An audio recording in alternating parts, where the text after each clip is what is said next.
O eto pa, sabi ko sa inyo lalabas ang Pilipino. Paumpisa pa lang yan, lalabas ang mamamayang Pilipino at hindi papayag na ganyan. Na, dismiss natin, iudlot natin, gamitin natin yung word na remand para hindi nila mahalata na itong ginagawa natin sa impeachment is pagdidelay lang.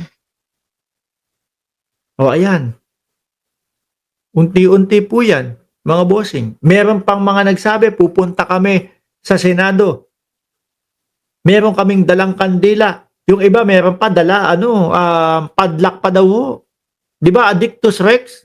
Sorry, kanina ka pa pala nandyan. Ano? Oh. Alex Gonzaga, sino may lighter dyan? Sunugin na daw si Robin Padilla para amoy digong siya. Isa pa ho yun. Si Robin Padilla, mahina ang kukote.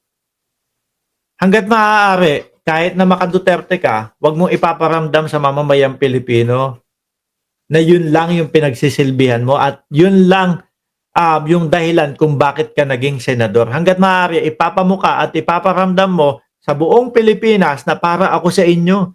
May tigas na mukha no? Kahit sunugin nyo pa ako. Akala niya tama siguro. Akala niya siguro maganda yung mga sinasabi ni Robin Padilla Pero nakakatawa ho. Kahit sunugin nyo ako, amoy Duterte ako. Sabi ni Bing de la Cruz, people power na tayo sa Senate. Abolish yung Senate. Pakinggan nyo ho itong... Duwag! Duwag! Mga senador! Duwag o duwag! Iinom na sana ako sandali. Hindi, totoo ho, mga kababayan. Isa sa pumapasok sa isip natin kung bakit nila hinihinto o kung bakit nila inuudlot yung impeachment na yan at kung bakit nila dinililay, natatakot sila kay Inday Sara Duterte. Naduduwag po. Ikaw ba naman makarinig ka? Ikaw ang judge. Sabihan ka, no? Gusto ko ng bloodbath. Si Roque naman daw po. Gusto ko ng bloodbath. Ganun daw. Gusto ko rin ng bloodbath. No?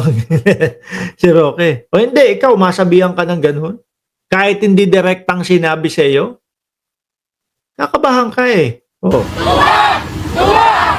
Mga senador! Duwag! Duwag! Mga senador! Duwag!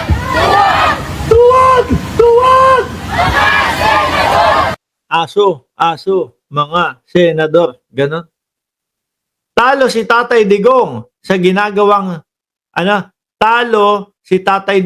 ginagawang Senado sa pagprotekta kay BP Sara. Nakamonitor ang ICC sa justice system ng Pilipinas. Kaya rejected ICC ang apela ng mga abogado ni Duterte. Kasi naman yung mga abogado niya kung ano-ano din ang mga pinag-uuna ipa-dismiss yung mga judge. Hindi na lang pumokus mismo mga kababayan sa problema nila. Hindi na lang pumokus mismo doon sa problema ni dating Pangulong Duterte. Eto pauna pa lang yan mga bossing. Pauna pa lang ho yan. Meron pang mga pumunta sa harap ng Senado. Tuloy. Duwag! Duwag! Mga senador! Litisin! Litisin! Sara Duterte! Litisin! Litisin! Sara Duterte! At ako ho, naniniwala mga kababayan. Mas madami pang sasama at mas madami pang lalabas na kapwa natin Pilipino. Papunta ho dyan, mga bossing. Kasi nga sabi ko sa inyo napagod na ang bayang Pilipinas, pagod na ang bawat Pilipino na kinakaltasan ng tax. Okay lang sana, okay, tanggap na natin yun. Kinakaltasan ng tax, tanggap na ng bawat Pilipino yun. May kaltas akong tax, no? Pero yung malalaman pa nila na yung tax ko pala, wala, sa corruption lang napupunta, nananakaw lang pala. Tapos ito, merong may isang vice-presidente. Ayaw man lang paliwanag sa amin kung saan napunta yung pera namin. Talagang dyan po ang pupuntahan ng taong bayan. Ang magtitindigan ho yan no, at lalabas sa kalsada. Magwewelga, no? Baka mamaya sigaw na niyang mga yan, sigaw na natin lahat eh. Buwagin na din tong Senado na to.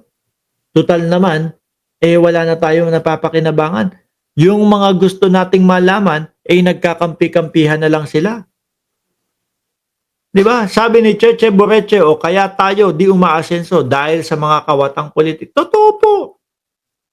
Totoo mga kababayan. No? Yung sinasabi ng mga DDS, unahin yung problema ng bayang Pilipinas.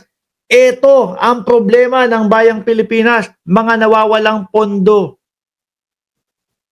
na sana ay makatutulong sa bayan natin. Hindi, napupunta sa isang tao, sa bulsa ng isang tao, sa bulsa ng isang politiko. Na hinihingan natin ng paliwanag, pero ang nakikita natin sa Senado, sila yung pumipigil para marinig ng sambayan ng Pilipino kung ano ang kanilang paliwanag. Ginagawan ng paraan ng Senado para hindi marinig ng mamamayang Pilipino yung paliwanag.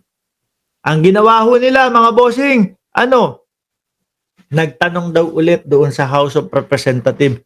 Binalik ulit yung impeachment sa House of Representatives.